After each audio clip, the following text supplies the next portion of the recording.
Alright,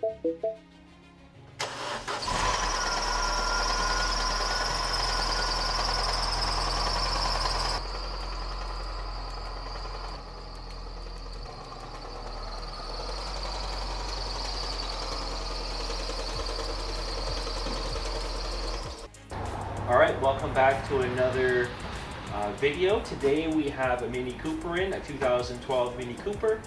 As you heard from the initial startup, there's some noises going on underneath the hood here. So I suspect it's the timing chain just slapping around underneath the valve cover. So stick around, we're going to dive into it. Hopefully we don't mess anything up.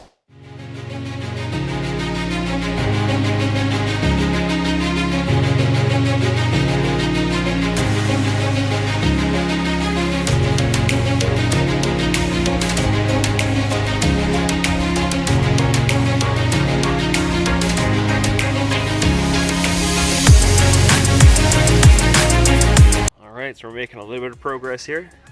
Got the intake off, disconnected the coil packs, making room and pulled this valve cover off, and then pick you guys back up. All right, we got a little update here. We have the valve cover off. We installed the cam locking tool as well as pinned the crank.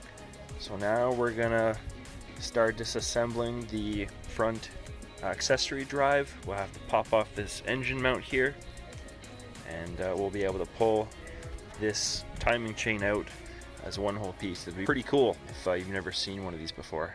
Alright, so we're getting ready to pull the timing cassette out.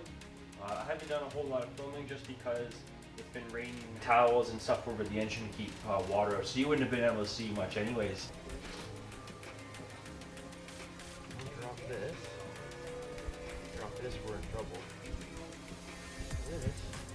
Oh, almost forgot. Pull the dipstick out.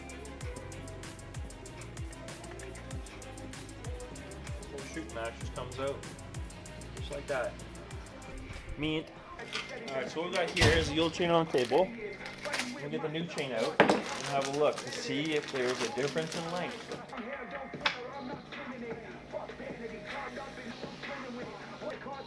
Ooh. Ooh. So you can see, we're almost like a rivet longer. So these little links here, what they do is they wear, and when they wear they get longer. So it doesn't actually stretch it just wears, which is kind of neat. Alright, so we got the new cassette going in. It's very important that we don't let any slack on this chain, otherwise this gear could pop off and end up in the oil pan. And that wouldn't be fun. This guy just slips down in there. Nothing should fight you. Trusty Dusty. That's our new cassette we just slid in there. The new gear, new chain. We have two holes here and here. Those are the anchor pins for the plastic. So I'm going to get those installed off the camera and pick you back up later on. Okay, so we got the new timing cassette in place. We got a nice new guide up here. Torque the bolts down.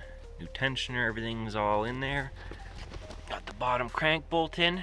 So these things are pressure fit, so you really have to, like, there's no keyway or anything, so you really have to follow the torque specifications to ensure that nothing comes loose and goes where it's not supposed to go. Bit of a fight. You feel like you're gonna break the bolts, but you're not. You need to put the engine mount back in, put the top end back on, intake, start her up, see how she sounds.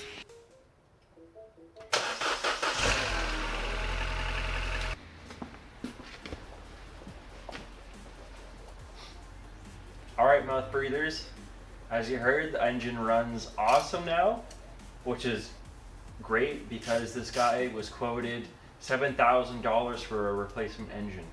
So we managed to fix this for like a quarter of the cost, which is excellent. I appreciate you watching to the end of the video here. Stay tuned for the bloopers because that's going to be like a thing I'm trying to continue with. So give us a follow. We'll see you next time.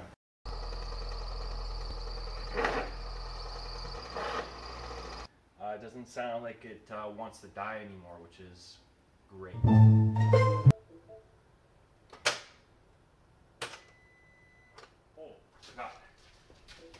fucking